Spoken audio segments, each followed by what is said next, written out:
आम्ही श्री समर्थ उच्च माध्यमिक विद्यालय चिमणी फाटत आम्ही 11वी मध्ये शिकतो।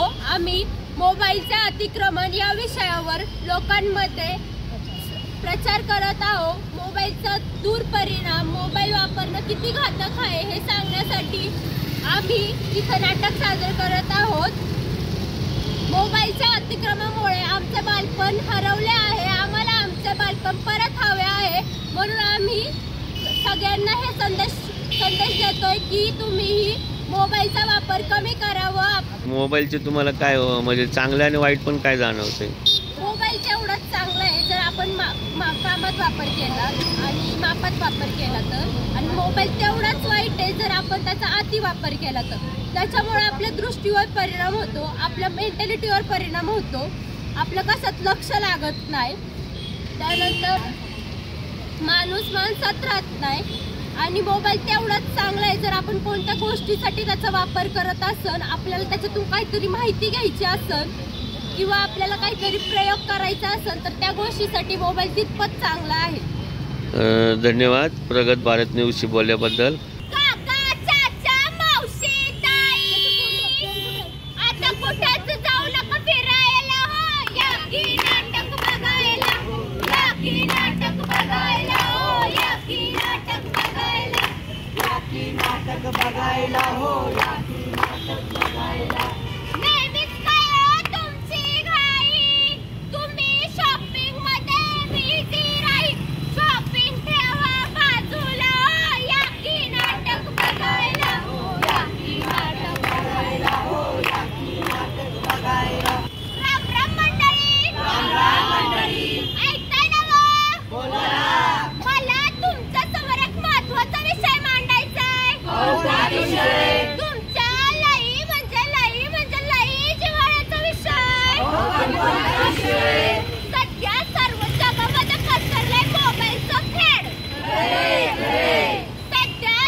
त्याचे नाव मोबाईलचे अतिक्रमण आणि हरवलेले बालपण।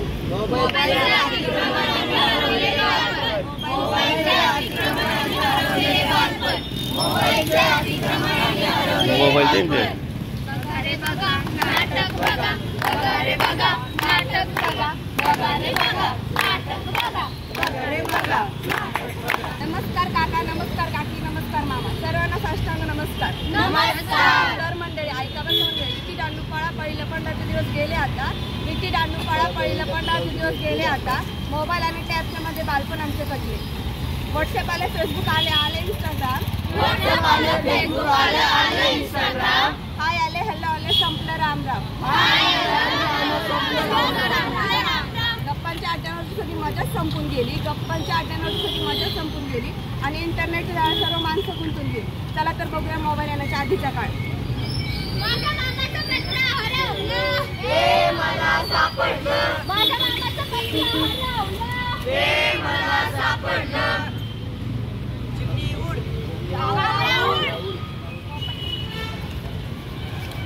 बघा हो मंडळी, हे विद्यार्थी त्यांच्या बालपणात किती रमले आहेत। कोणी आपली सापडी खेळत आहे, तर कोणी दांडू खेळत आहे, कोणी पाण्यामध्ये नाव बुडवत आहे, तर कोणी विमान उडवत आहे। आम्हाला हे आमचे बालपण परत द्या, आम्हाला मोकळं आकाश मिळू द्या,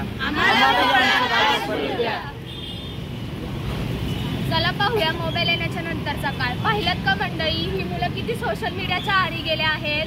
कोणी सेल्फी काढतं, तर कोणी पबजी खेळतं, तर कोणी इंस्टा बघतं, तर कोणी रील्स बनवतं।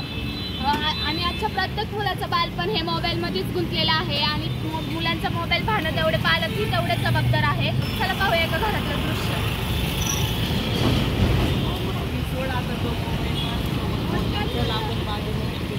पप्पा सोडा आता तो मोबाईल माझ्यासोबत बोला ना, बागेमध्ये झाला ना, मला पुढच्या जन्मी मोबाईल व्हायचे आणि तुमच्या सर्वांसोबत राहायचे। आता पाहूया दुसरा प्रसंग।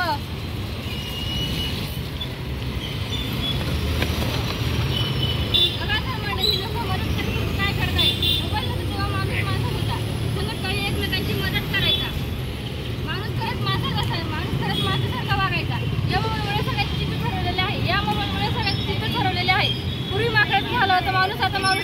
झाला आहे. पूर्वी माकडे झाला होता म्हणून माणूस माकडे झाला आहे.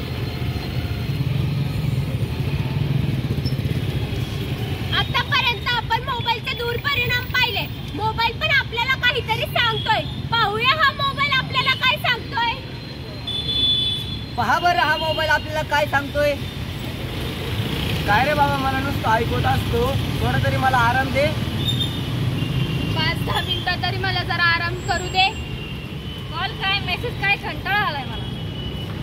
कधी हाय तर कधी हॅलो, काय ती गाणी, काय ते चित्र. मला मी इथं आहे, मी तिथं आहे, खोटं बोलून फसवतोस. मी इथं आहे, मी तिथं आहे, खोटं बोलून फसवतोस. त्या इमोजीसनेच हसवतोस, त्या इमोजीसनेच रडवतोस.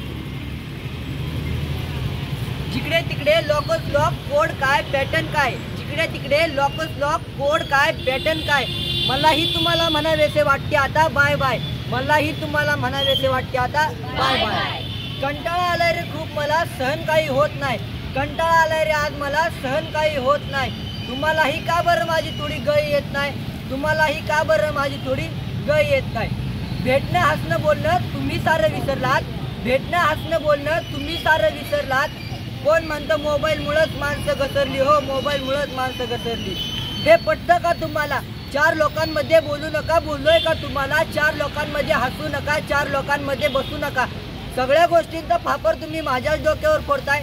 सगळ्या गोष्टींचा फापर तुम्ही माझ्याच डोक्यावर फोडताय. चॅट करायला दिसलं नाही कुणी की तुम्ही त्यांचा राग माझ्यावरच काढताय. चॅट करायला दिसलं नाही कुणी की तुम्ही त्यांचा राग माझ्यावरच काढताय.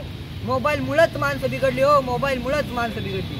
अहो लोक, खरं काय खोटं काय तुम्ही सारे जाणताय. अहो लोक, खरं काय खोटं काय तुम्ही सारे जाणताय. अहो लोक, खरं काय खोटं काय तुम्ही सारे जाणताय. सगळ्या गोष्टींचा वापर तुम्ही माझ्याच डोक्यावर फोडताय. सगळ्या गोष्टींचा वापर तुम्ही माझ्याच डोक्यावर फोडताय. धन्यवाद.